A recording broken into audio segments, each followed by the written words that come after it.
Ever since I started this channel, I've often been asked to show my fountain pen collection, and I've been shy, timid, or hesitant, maybe hesitant is the right word, to do so, only because I feel like I don't really have a collection, so to speak. At least I don't think it's very vast. And it's a very personal ask, isn't it? To talk about how you have picked certain pens or why you've gravitated to certain pens and what they mean to you or what they don't mean to you. And I figured today was the day. Nonetheless, I have acquired a few pens to show, collection to show, and I thought we could take a look together. So without further ado, let's take a closer look. I'll talk about the pens in my collection, how I gravitated towards them, what works for me, what doesn't work for me for each of the pens, also what pens I hope to get in the future.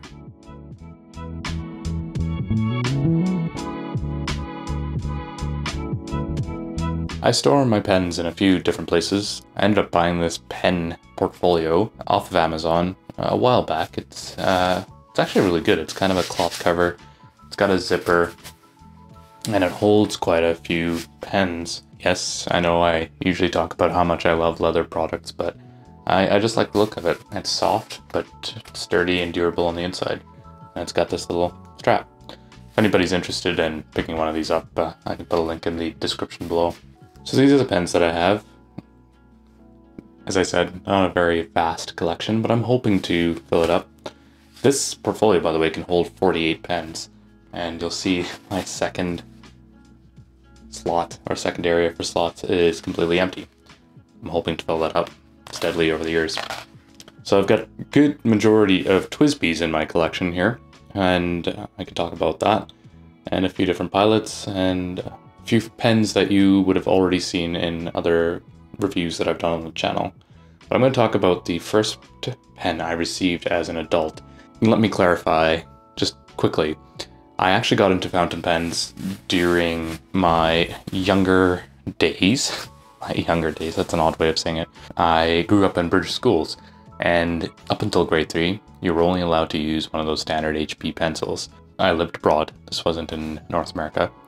At the time, in grade 3, when your handwriting was deemed legible and clear, and you were able to construct sentences fairly decently together, you were allowed to move to a pen. And not just any old pen, it was a fountain pen. They made quite a big deal of this in class. You actually spent a couple days with your new pen. So they'd give you a new pen, and the first fountain pen that I'd ever received was a Schaefer pen. And it's nothing fancy with respect to modern pens, but at the time, and especially as a impressionable young grade 3 student, I was really blown away. It just struck a chord with me to receive such a beautiful writing instrument. And so when I received it and got it in my hands, it was amazing to look at. I think it was a dark blue, and it had, when you uncapped it, had that beautiful nib. Just a plain stainless steel nib. And so we spent 2 classes in disassembling the pen, putting it back together, the ink cartridges, and how to use the pen. It was almost a bit of a ceremony and ritual around it. From that point on, I was using a fountain pen. And it was also a realization that it was a lot more of a commitment when I wrote. Instead of having a pencil and obviously erasing my mistakes, I had to strike them out and very clearly show my mistakes in whatever I wrote. And somehow that just made quite the impression. Fast forward many years later, I moved to Canada. And when I came to Canada, I was handed a Bic pen or a rollerball, and fountain pens just disappeared out of my life for quite some time. Forgot all about fountain pens until I was about 29, and I discovered a local stationery shop and the fact that they carried fountain pens, reeds. And I walked in and I was blown away that fountain pens still existed in the world. I just completely had lost touch. Just to backtrack once again, during my university years, I would spend a lot of time at the university stationery store, always trying to find the right pencil or the right pen, getting a feel for best quality pen that I could afford at that time. It never quite hit the mark, so when I walked into Reed's and I saw all these fountain pens, I was blown away. And I came home and I talked to my wife about it. Said, oh, you know, one day I'll get a fountain pen. When I turned 30 for my birthday, my wife gifted me my first fountain pen as an adult. And that is actually this guy here. This is the Faber Castell Ambition in pearwood. Stainless steel nib. And I was blown away. It was an absolutely beautiful gift to receive, and it help me embark on my fountain pen journey. This is the pen that I also hate the most. Hate is a very strong word. Dislike the most in my fountain pen collection. In fact, I leave it just as fountain pen display, really, or just to know that I have it in my collection. Only because the pen itself, and I guess I'm talking a little bit about the Faber Castell here, while it's gorgeous to look at, it is notorious for, in my opinion at least, notorious for two things. One, the ink dries out super fast. And I've discovered a couple things in looking at online forums, and it seems like a lot of other people have the same issue. The cap itself is not actually sealed. There's a little circle there. You would think that it's completely sealed, but I've noticed that ink actually leaks out the cap if left for a period of time. And then inside the cap, there's no seal for the nib. And so what ends up happening is the nib dries out really, really fast. If I'm not using this as a daily writer and every single day, I will get nothing but hard starts. And what I have to do is run the nib underwater to get it to flow again. So not a great pen from that perspective, in my opinion, in terms of practical use. The other aspect that I spent a lot of time struggling with is, as I mentioned, I was gifted with an extra fine nib. I found it really fine, surprisingly almost as fine, if not finer than a Japanese fine nib. So then I ended up trying a fine, medium, a broad, a double broad. I went through the entire selection of Faber Castell nibs, and I found all of them didn't quite hit the mark. I tried to use it as a broad pen, and I found that it was a little bit too fine. I used a double broad nib on it, and I felt it was, again, too fine. It just seems like it was always too fine. The medium I felt was all right. It felt okay, but again, the hard starts made the writing experience absolutely miserable. So I keep a fine on it now, and occasionally I'll whip it out, ink it up. If I'm only planning to use it for a short period of time, like over Christmas, I'll ink it up with the Christmas ink and use it then. So that was my first fountain pen. And the next ones here, after a period of time, I moved over to pilots. So here's a Pilot Kakuno and a couple of Pilot Metros. Now these are some of my initial fortes into fountain pens. And I started off with a fine in these, actually, and it was only recently that I switched them all to medium nibs, and I love them. They're absolute beasts when it comes to being practical and daily writers. Currently they're uninked in my collection, but I have used both of these for work and for home and for jotting down notes. The Kakuno was kind of an experiment, and I have to say I still really like the Kakuno as well. It's a fun pen. The Kakuno was kind of my first forte into spending, aside from the Faber Castell, which was a gift to me, spending a bit of money on pens. I didn't spend very much on this. This was, I think, $12 on sale. And then I started gravitating into the $25 to $30 Canadian, these are Canadian dollars, pens, just to see what those would be like. And I noticed that every single time I stepped up, regardless, just even writing with any fountain pen, going back to the Faber Castell or the Kakuno, was just a world of pleasure that I discovered. A world of joy that I had completely forgotten about. So I was just happy to have a pen. The other one I should mention here, which I don't have in my collection anymore, is a Platinum Preppy. It's a $6 or $7 pen. That was another one I bought at the same time as Kakuno. I loved it. I bought it in a fine nib. It was a bit too fine for me, and at that time I thought extra fine was where I gravitated to in my writing, so I figured that would be a good buy. Fantastic pens, great way to get into fountain pens. Nice and cheap, affordable, and just having that nib and the ink flow through that nib, I can't explain it. It's completely different, at least it was for me, and it was, again, a nice reassurance that I was picking the right hobby. To go on to the next few items in my collection here, I started playing around with Lamys. Now, let me grab a couple here. The other place I keep a Lamy is on my Travel's Notebook currently. I actually have had quite a few Lamy Safaris. So this is a Lamy Safari in Mango, I believe, and this is a Lamy Safari in a Vista. It's a clear body. The other Lamys that I have a Lamy All-Star. It's a purple one. My wife uses it. The other ones I had was a Lamy Safari Matte Black, which I gifted away. And there was a couple more in different colors that I had. The Safaris were kind of my introductions into German fountain pens and spending just a touch more in terms of what I could get for a pen. I generally bought fines in the Safaris or mediums, play around with it. I started out with a couple of extra fines in the matte black that I no longer have. I really enjoyed the experience, it was good, but I preferred the fines as I started working through it. They're great pens, don't get me wrong, I quite enjoy them, and obviously I've got the yellow still on me and the Vista here, but I've gravitated away from them. Their nibs, they're great. They're mass-produced, and so in my experience, the variability between a fine, a medium, and an extra fine, depending on which nib you get handed with your pen, it can have characteristics of either, say if you got a fine, it can lean towards an extra fine. This one here is an extra fine, and it writes like a fine. And on my other ones that I had a medium which wrote like a fine, and I think Lamy has great quality control, don't get me wrong, but it was just a hit or a miss.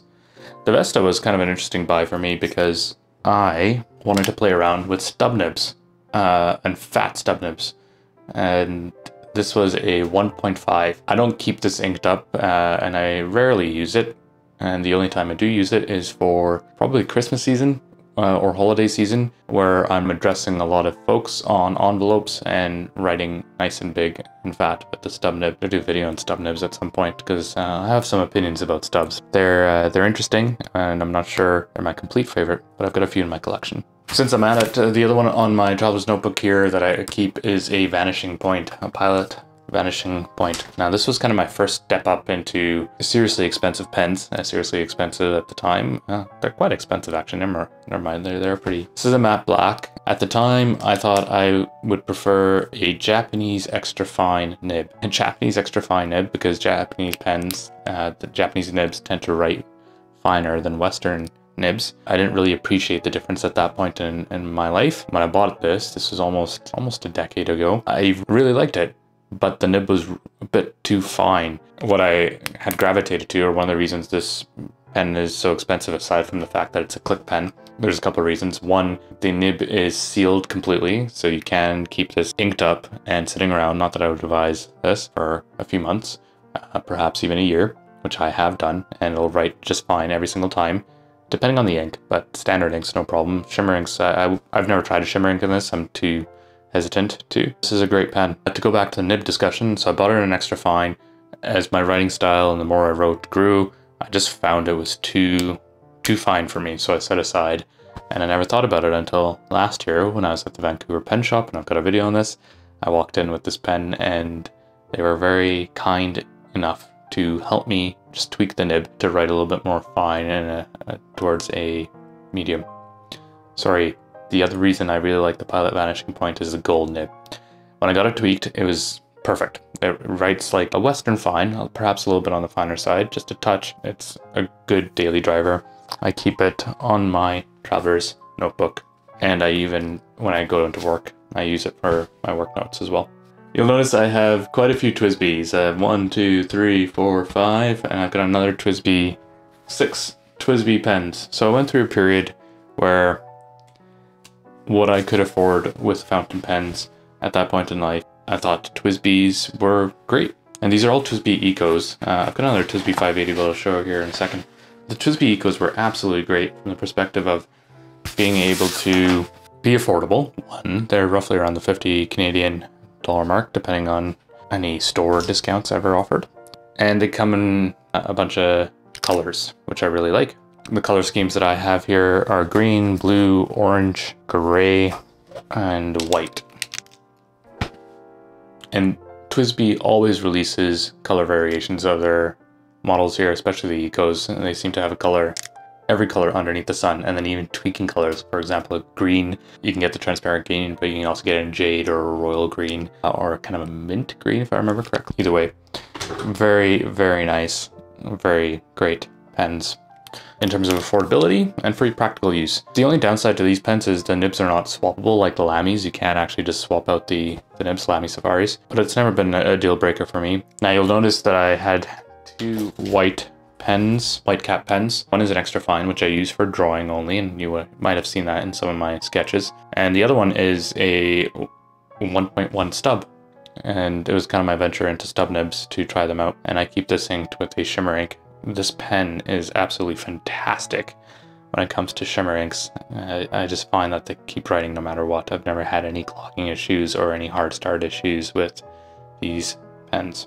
I like the gray in particular. I was a big fan of the gray when that came out. I was really happy about it. I don't use these TWSBIs very much anymore, and I'm always tempted to buy another color, especially the saffron this year. But I feel like I've gotten my use out of the TWSBI Ecos. Great pens, and occasionally I'll pull them into my daily drivers in terms of note jotting and things like that. The other couple pens here, let's talk about the YStudio and the Ferris wheel press. Ferris wheel press, I've talked about this at length on my channel. There's a video dedicated to it. Not my favorite pen, it sits in my portfolio. I'll whip it out occasionally just to take notes and things like that. Special case uses. And I'm even debating maybe selling this pen at some point in the future. This one is one of my favorite pens. This is a YStudio Resin pen, and I've done a video review on this with a Schmidt nib. Love this pen. I don't have a current use for it in my daily driver setup here, but I absolutely love this pen. Come springtime, I'll probably be whipping this out again and putting in a nice spring color and using it away. It has a nice seal in the cap, which I also really appreciate.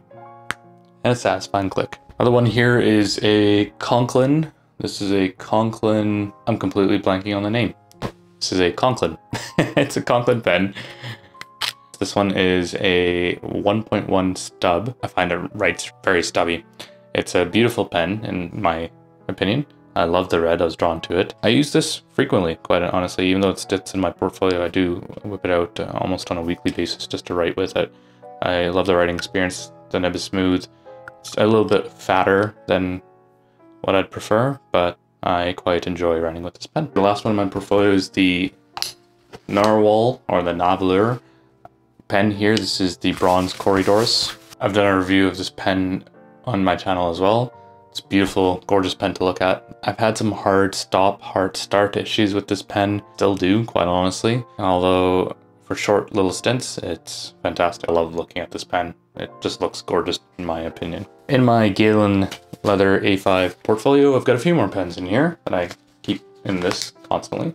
This is a Opus 88 Fantasia. I love this pen. It's a brown pen and I can't get enough of it. I did have a video review of this, and at the time I had a fine nib on it. I've since swapped it out to a medium nib and I love it.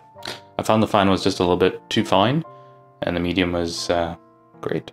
I love that cap. It's just, it draws me in. Even though the body is very simple, that cap really does it for me. Here is a Monteverde, and this is the Great Trees of the World edition. This is a Sequoia specifically, and I love it. It's a nice green, black acrylic body pen. It's a beautiful nib on it. It's one of my favorite pens actually. It's nice, it's hefty, and it writes incredibly smoothly. Currently got this inked with the Shin Rio, I believe that's right, from Pilot Hiroshizuku line. The other one I've got in my daily driver here, this is a Nahvalur Schuylkill. I hope I pronounced it right, Schuylkill. I didn't pronounce it right in my Nahvalur video, my review on these pens here, but I've been since corrected, Schuylkill. And I love this pen. This one, unlike the Bronze Corridors, the Nautilus there, this one writes fantastically. Occasional hard stops, but generally keeps going. And I love the look of the pen. It's very nice and gorgeous. The other one I have here is a TWSBI 580. This is in the Prussian blue. As soon as this came out, I love blue generally. It's one of my favorite colors. It is my favorite color. One of my favorites. Anyhow, this I was drawn to right away. It's a fantastic pen. I've got a shimmer ink in this right now, and I've had no issues with hard starts, hard stops, or any flow concerns or any clogging. The nib is smooth. It's wet writing pen. I love that it's got so much ink capacity. And at first I wasn't sure about the metal feel underneath my finger, but I've gotten used to it, and the way I hold my pen now, I really enjoy it. Also a seal in the cap, so you can keep this pen sealed and unused for quite some time and it'll work just fine. The other one that I've got in my Galen Leather A5, this is my favorite pen. It has sentimental value for me. It was an anniversary gift for my wife, but also It is just gorgeous. I love blue, I mentioned that, but the different flecks of blue, and I've done a video review of this on my channel here as well. It is just breathtaking in my humble opinion. At least it is for me. Every time I look at it, I'm just drawn in. Can't get enough of it. It's a smooth, wet writer. Just writes fantastic. And I've got, I have tried shimmer inks in this. It works fine. I prefer a Robert Oster Fire and Ice in this pen. I've got two more pens to show you, and they are the Kaweco. This is a Kaweco Sport. This is one of my first pocket pens. It's roughly about $20. I have this inked with the Red Dragon from Diamine constantly. I love that ink. I love this pen. It's an extra fine nib, although I have played around with fine nibs. I used to have a Bordeaux blue in this Sport, but unfortunately all that remains of that pen is the cap. I lost the body and the nib. It's light, it's functional, it's practical, it's got enough details in there, and I really enjoy it as, surprisingly, not just as a pocket pen, but for longer writing sessions as well. It comes into a nice, decent size when it comes to writing in my hands. And the last one you would have seen on my channel, I've got a video review on it as well. This is the Kaweco Brass Sport. Love this pen as a pocket pen. Some commenters have noted that it's quite heavy for daily writing use, and I don't have an issue with that, but I didn't buy the pen for longer writing sessions. Sorry, daily writing, longer writing sessions. I bought it with short notes in mind and to have that heft in my pocket for reassurance that it's there at all times. And this is an extra fine nib. A little bit on the finer side, the Kaweco pens I find with their nibs. When I sit down for long sessions, I tend to use my Edison Moonbreaker here. I find this pen's incredibly well balanced and I can write for 2 or 3 hours. No problem with this pen. The other one that I tend to write with for long stints, the Pilot Metros. Fantastic pen. These things are absolutely well built. The only restriction is the ink capacity and the ink cartridge here, although I have swapped it out for a larger capacity Con 70 cartridge. And recently the Monteverde Sequoia is really good for long writing sessions as well. I find the balance in this pen really, really good. It's a beautiful, sometimes expensive hobby that I've embarked on here. I just wanted to highlight, I talked a little bit about some of the earlier pens that I had in my collection. There can be this perception that fountain pens are really expensive, and they can be, but I would say that it shouldn't stop you. If you're interested in writing with fountain pens, you should just get into it. Buy a fountain pen that fits within your affordability and just let the writing experience kind of take you away. If it works for you, great. If it doesn't, no big deal. You haven't spent too much money on it. And you can get decent pens like the Platinum Preppy for fairly cheap, $7 Canadian.